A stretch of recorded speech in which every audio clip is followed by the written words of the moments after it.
Hello everyone, Matt from Model Minute here and welcome back to the workbench for another unboxing. Today I'm taking a look at this, the 1/43rd scale Land Rover Series 1 pickup from Airfix. Join me at the workbench as I take a look inside this box today and see what this kit is like. So I actually had this kit on pre-order when it was first announced, and I'm only just now getting round to taking a look at it. So on the outside of the box, we've got this lovely image of the Land Rover out in the countryside somewhere. It does tell us that it's a starter set, so we have got some cement, a paintbrush, and some paint included in the box. On this edge here, we do have some information about the Land Rover. We've got an item code of A55012, a length of 102mm, a width supposedly of 3mm, but I don't think that's true. I think it's actually a typo. If I take a look on the Airfix website, it actually says it has a width of 36mm. So clearly they've missed out a 6 on that. But there are 39 pieces included. A nice image of it. It's sort of a 3D render there. And then as we move over to the right hand side, we've got skill level 1, which I would hope that it is because it is a starter set after all, and a flying hour coupon. Cut that out, keep it, use it against more kits if you're in the Airfix club. Otherwise, send them to Models for Heroes so they can use them for their charitable work.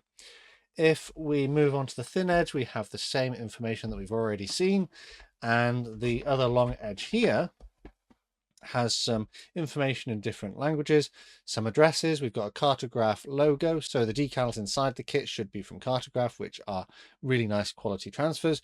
We have a Land Rover logo, so potentially this is a licensed product. And over here it tells us that it was made in India and the UK. We do have a model, design and tooling date of 2023, so Airfix are quite good at telling us when their kits were manufactured and how old the tooling is, and this particular boxing comes from 2023. And that brings us nicely to the back of the box, which has our painting instructions on there. So this is printed in full color. This top image is the actual size. Ah, that's interesting. So it says the width is 38mm here, but on the website it says it's 36. So there's obviously a bit of a disparity there. I suppose once we've built it, we could measure it if we're really that fussed by about 2mm. And then there's also decal placement instruction here, and all of our colors are called out on there. So these are the colors that should be included. And yeah, I think other than that, let's get straight inside the box and see what we've got. So we'll look at the instructions first. We do have one of these starter set help sheets, which are very handy. Airfix have included these in their starter sets now. It just gives you nice, simple tips on how to construct your model with the absolute basics that you may need. And then we come to our actual assembly instructions. Information about the actual Land Rover at the top, and then the other typical information that we normally see from Airfix underneath. Turn over the page. We do have a sprue map.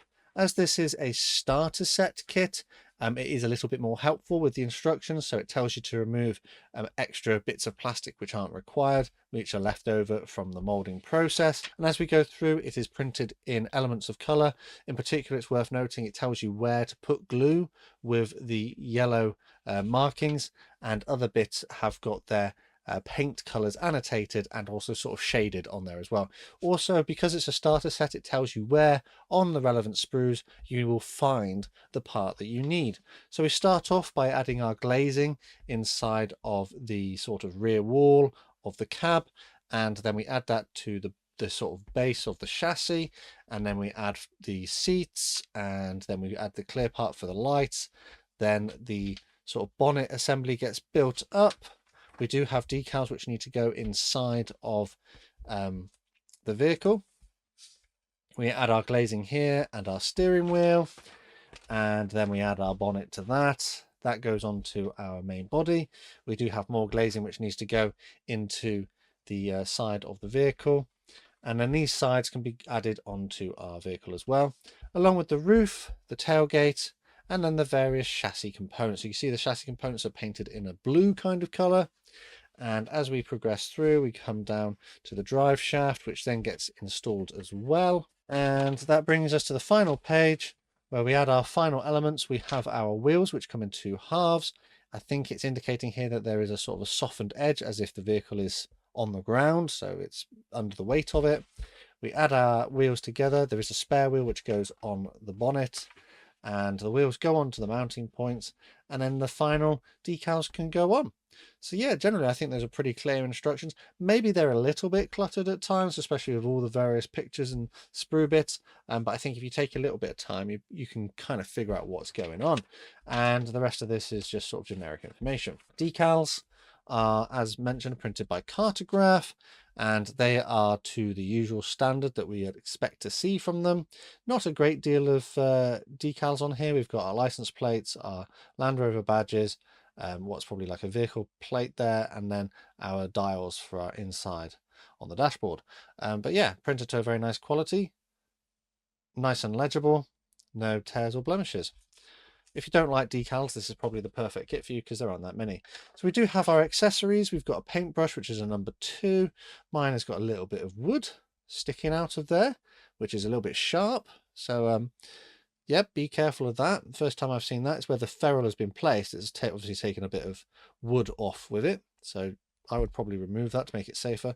But the brush itself is generally acceptable. And then we have our little bag of cement and paints, which I will open just for sanity. I know that some paint pots are not as good as others, and we could have dry paint, so hopefully we don't. The glue is still fine. Sometimes for some reason the lids get glued to the sort of nozzle, but this is fine. We have a number 196, which looks to be a sort of a whitish kind of color inside of there. The paint is still wet, but it will need a good mix. We have number 11, which is a silver. Now this is in the slightly older Humbrol paint pots, which had the problem. So in these pots, they're more likely to dry out. And as you can see, it has started to dry out, which is a little bit frustrating. So if they come in these pots, I think these are the new pots with the lip and the connector at the back. They're generally fine in there, but if they're slightly older stock in the Humbrol branded pots, because these ones don't have Humbrol on the bottom, then you may experience dried out paint, which that one's a little bit dried out. I could rescue that, but it's a little dry. So this is a Humbrol pot with no connector, so it's potential that it could be dry in here as well. Yep, it's turned into a bit of a paste. I could save that, but it's not as liquidy. Oh, I've just made a mess of it, so I'll need to get a tissue to clean that up. And then 96, which is our blue, quite typical for like RAF blue for uniforms.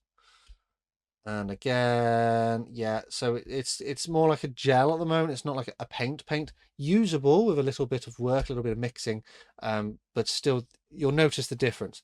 These pots are much better than these pots.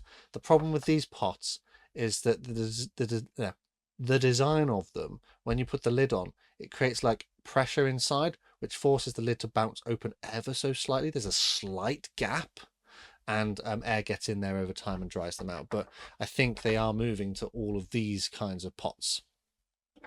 So for the moment, all my paints are fine.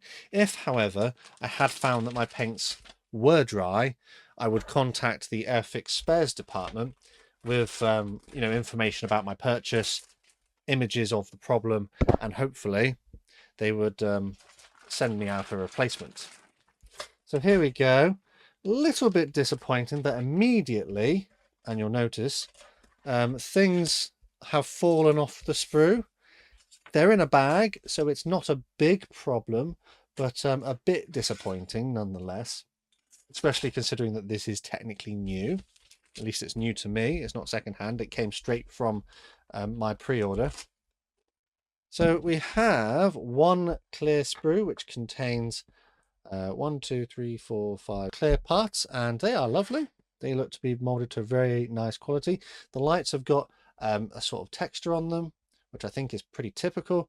The clear parts are pretty nice, no flash, crystal clear.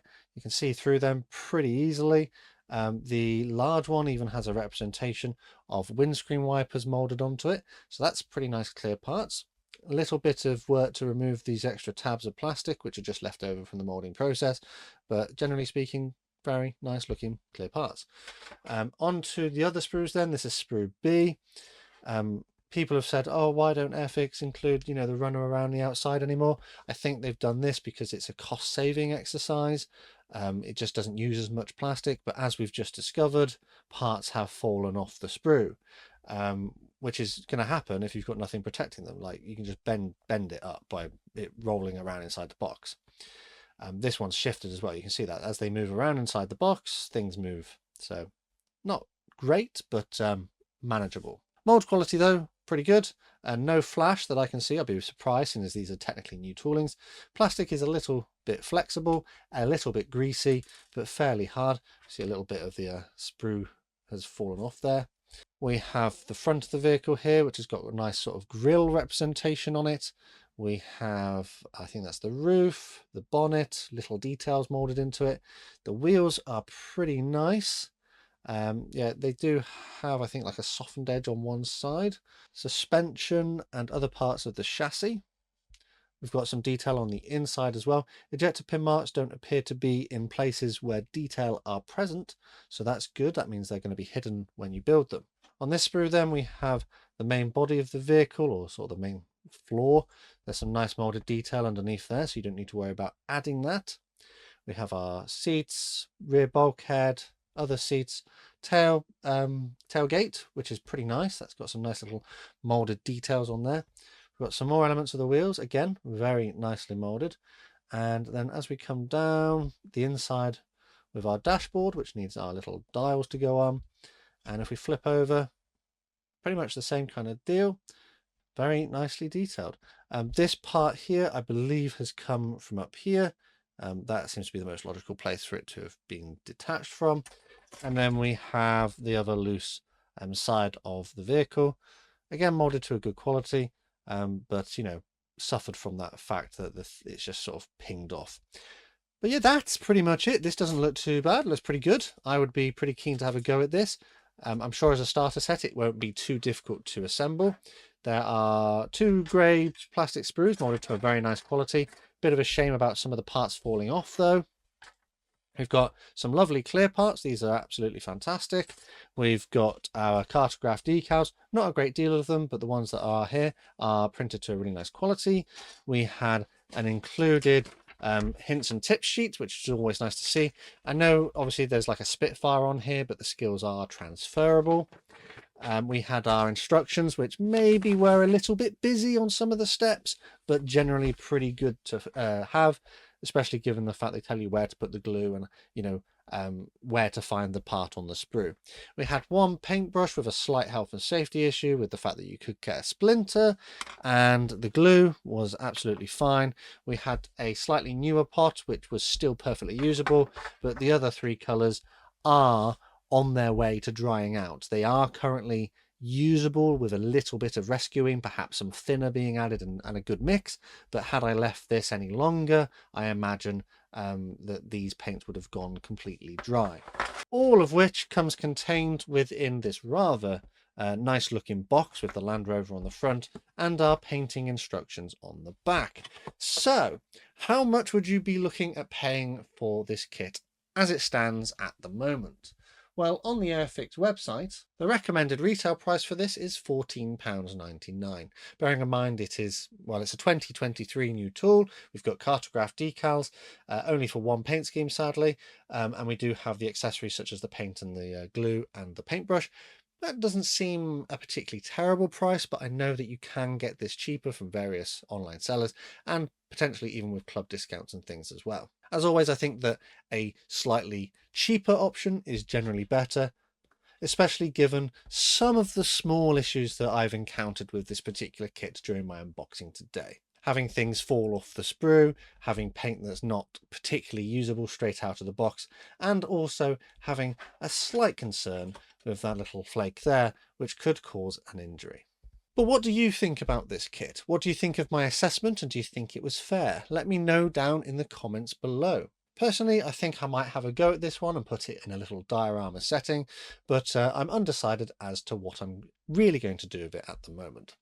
Let me know what you would do with this kit down in the comments, and as always, a quick shout out to my Model Club members for the extra support they give the channel. Massive thanks to these guys on screen, and if you'd like to join them or support the channel in other ways, full information is below the video. The best way to support the channel for free though is by subscribing with notifications turned on so you never miss a modelling video. Finally though, last thing to say is a massive thank you to you for watching this one, and I'll catch you on the workbench again next time.